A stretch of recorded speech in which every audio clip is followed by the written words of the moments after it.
Benarkah Syekh Siti Jenar itu ulama sesat? Siapakah Syekh Siti Jenar? Nama asli Syekh Siti Jenar adalah Sayyid Hasan Ali Al-Husaini, dilahirkan di Persia, Iran. Kemudian setelah dewasa mendapat gelar Syekh Abdul Jalil, dan ketika datang untuk berdakwah ke Caruban, sebelah tenggara Cirebon, dia mendapat gelar Syekh Siti Jenar atau Syekh Lemah Abang atau Syekh Lemah Brit. Syekh Siti Jenar adalah seorang Sayyid atau Habib keturunan dari Rasulullah. Nasab lengkapnya adalah Syekh Siti Jenar atau Sayyid Hasan Ali bin Sayyid Soli bin Sayyid Isa Alawi bin Sayyid Ahmad Syah Jalaluddin bin Sayyid Abdullah Kon bin Sayyid Abdul Malik Asmat Kon bin Sayyid Alwi Amil Fakih bin Sayyid Muhammad Sohib Mirbat bin Sayyid Ali Koli Kosam bin Sayyid Alwi Sohib Baiti Jubair bin Sayyid Muhammad Maula Eshsau Ma'ah bin Sayyid Alwi Al-Muktakir bin Sayyid Ubaidillah bin Sayyid Ahmad Al-Muhajir bin Sayyid Isa An-Nakib bin Sayyid Muhammad An-Nakib bin Sayyid Ali Al-Uraidi bin Imam Jafar Sodik bin Imam Muhammad Al-Bakir bin Imam Ali Zainal Abidin bin Imam Husain As-Syahid bin Sayyidah Fatimah Az-Zahra binti Nabi Muhammad Rasulullah. Syekh Siti Jenar lahir sekitar tahun 1404 Masehi di Persia, Iran. Sejak kecil ia berguru kepada ayahnya Sayyid Soli di bidang Al-Quran dan tafsirnya. Dan Syekh Siti Jenar kecil berhasil menghafal Al-Quran di usia 12 tahun. Kemudian ketika Syekh Siti Jenar berusia 17 tahun, maka ia bersama ayahnya berdakwah dan berdagang ke Malaka. Tiba di Malaka ayahnya, yaitu Sayyid Soli, diangkat menjadi mufti Malaka oleh Kesultanan Malaka di bawah pimpinan Sultan Muhammad Iskandar Syah. Saat itu Kesultanan Malaka adalah di bawah komando Khalifah Muhammad I. Kekhalifahan Turki Utsmani. Akhirnya Syekh Siti Jenar dan ayahnya bermukim di Malaka. Kemudian pada tahun 1424 Masehi, ada perpindahan kekuasaan antara Sultan Muhammad Iskandar Syah kepada Sultan Muzaffar Syah. Sekaligus pergantian mufti baru dari Sayyid Soli atau ayah Siti Jenar kepada Syekh Syamsuddin Ahmad. Pada akhir tahun 1425 Masehi, Sayyid Soli beserta anak dan istrinya pindah ke Cirebon. Di Cirebon Sayyid Soli menemui sepupunya yaitu Sayyid Kahfi bin Sayyid Ahmad. Posisi Sayyid Kahfi di Cirebon adalah sebagai mursyid Tariqah Al-Mutabarroh Al-Ahadiyah dari Sanad Utsman bin Affan, sekaligus penasehat agama Islam Kesultanan Cirebon. Sayyid Kahfi kemudian mengajarkan ilmu Marifatullah kepada Siti Jenar yang pada waktu itu berusia 20 tahun. Pada saat itu mursyid Al-Tariqah Al-Mutabarah Al-Ahadiyah ada 4 orang, yaitu 1. Maulana Malik Ibrahim, sebagai mursyid Tariqah Al-Mutabarah Al-Ahadiyah, dari sanad Sayyidina Abu Bakar As-Siddiq, untuk wilayah Jawa Timur, Jawa Tengah, Bali, Sulawesi, Kalimantan, Nusa Tenggara, Maluku, dan sekitarnya. 2. Sayyid Ahmad Faruqi Sirhindi, dari sanad Sayyidina Umar bin Khattab, untuk wilayah Turki, Afrika Selatan, Mesir dan sekitarnya. 3. Sayyid Kahfi, dari sanad Sayyidina Utsman bin Affan, untuk wilayah Jawa Barat, Banten, Sumatera, Campa, dan Asia Tenggara. 4. Sayyid Abu Abdullah Muhammad bin Ali bin Jafar Al-Bilali, dari sanad Imam Ali bin Abi Thalib, untuk wilayah Mekah, Madinah, Persia, Irak, Pakistan, India, Yaman. Kitab-kitab yang dipelajari oleh Siti Jenar muda kepada Sayyid Kahfi adalah kitab Fusus Al-Hikam karya Ibnu Arabi, kitab Insan Kamil karya Abdul Karim Al-Jili, Ihya Ulumuddin karya Al-Ghazali, Risalah Kusyairiyah karya Imam Al-Kusyairi, Tafsir Marifatullah karya Rusbihan Bakli, kitab Et-Tawasin karya Al-Halaj, kitab Et-Tajali karya Abu Yazid Al-Bustami, dan Qut Al-Qulub karya Abu Thalib Al-Maki. Sedangkan dalam ilmu fikih Islam, Siti Jenar muda berguru kepada Sunan Ampel selama 8 tahun, dan belajar ilmu usuluddin kepada Sunan Gunung Jati selama 2 tahun. Setelah wafatnya Sayyid Kahfi, Siti Jenar diberi amanat untuk menggantikannya sebagai mursyid Tariqah Al-Mutabarroh Al-Ahadiyah dengan sanad Utsman bin Affan.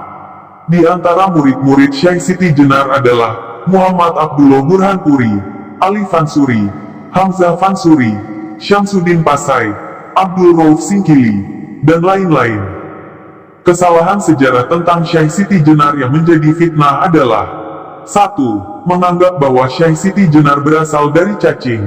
Sejarah ini bertentangan dengan akal sehat manusia dan syariat Islam. Tidak ada bukti referensi yang kuat bahwa Syekh Siti Jenar berasal dari cacing. Ini adalah sejarah bohong. Dalam sebuah naskah klasik, Serat Candakipun Riwayat Jati, Ali Aksara, Perpustakaan Daerah Provinsi Jawa Tengah, tahun 2002, halaman 1. Cerita yang masih sangat populer tersebut dibantah secara tegas. Wondene kacariyosian lemah bang punika asal saking cacing.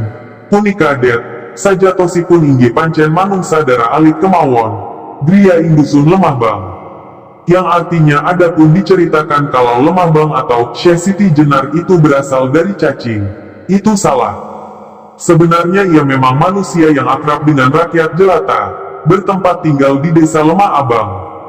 2. Ajaran Manunggaling Kawula Gusti, yang diidentikan kepada Syekh Siti Jenar oleh beberapa penulis sejarah Syekh Siti Jenar adalah bohong, tidak berdasar alias ngawur.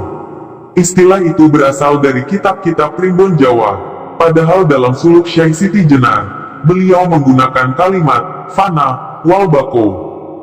Fana wal bako sangat berbeda penafsirannya dengan Manunggaling Kawula Gusti. Istilah fana wal bako merupakan ajaran tauhid yang merujuk pada firman Allah, kullu syai'in halikun ila wajahu. Artinya, segala sesuatu itu akan rusak dan binasa kecuali zat Allah.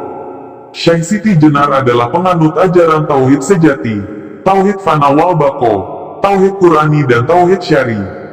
3. Dalam beberapa buku diceritakan bahwa Syekh Siti Jenar meninggalkan sholat, puasa Ramadan, sholat Jumat, haji dan sebagainya. Syekh Burhanpuri dalam risalah Burhanpuri halaman 19 membantahnya. Ia berkata, saya berguru kepada Syekh Siti Jenar selama 9 tahun. Saya melihat dengan mata kepala saya sendiri, bahwa dia adalah pengamal syariat Islam sejati. Bahkan sholat sunnah yang dilakukan Syekh Siti Jenar adalah lebih banyak daripada manusia biasa. Tidak pernah bibirnya berhenti berzikir Allah, Allah, Allah dan membaca sholawat Nabi. Tidak pernah ia putus puasa Nabi Daud, puasa Senin Kamis, puasa Yaumul Bid, dan tidak pernah saya melihat dia meninggalkan sholat Jumat. 4. Beberapa penulis telah menulis bahwa kematian Syekh Siti Jenar dibunuh oleh Wali Songo, dan mayatnya berubah menjadi anjing. Bantahan saya, ini suatu penghinaan kepada seorang waliullah, seorang cucu Rasulullah. Sungguh amat keji dan biadab, seseorang yang menyebut Syekh Siti Jenar lahir dari cacing dan meninggal jadi anjing. Jika ada penulis menuliskan seperti itu, berarti dia tidak bisa berpikir jernih. Dalam teori antropologi atau biologi kuantum sekalipun, manusia lahir dari manusia dan akan wafat sebagai manusia. Maka saya meluruskan riwayat ini berdasarkan riwayat para habaib, ulama, kiai dan ajengan yang terpercaya kewaroannya. Mereka berkata bahwa Syekh Siti Jenar meninggal dalam kondisi sedang bersujud di pengimaman Masjid Agung Cirebon. Setelah sholat tahajud, dan para santri baru mengetahuinya saat akan melaksanakan sholat subuh. 5. Cerita bahwa Syekh Siti Jenar dibunuh oleh 9 wali adalah bohong. Tidak memiliki literatur primer. Cerita itu hanyalah cerita fiktif yang ditambah-tambahi agar kelihatan dahsyat dan laku bila dijadikan film atau sinetron. Bantahan saya, Wali Songo adalah penegak syariat Islam di tanah Jawa.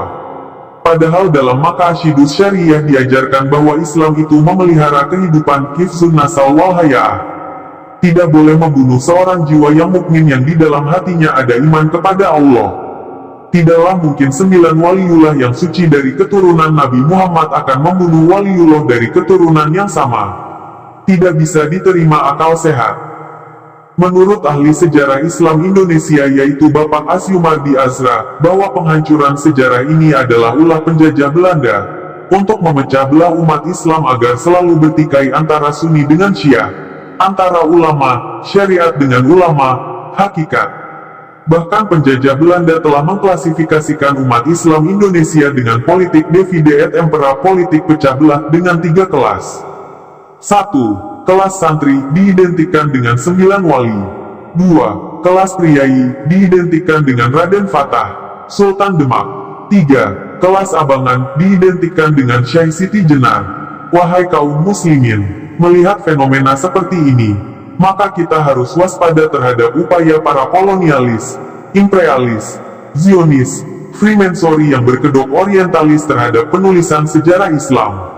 Hati-hati, jangan mau kita diadu dengan sesama umat Islam. Jangan mau umat Islam ini pecah, ulamanya pecah. Mari kita bersatu dalam naungan Islam untuk kejayaan Islam dan umat Islam.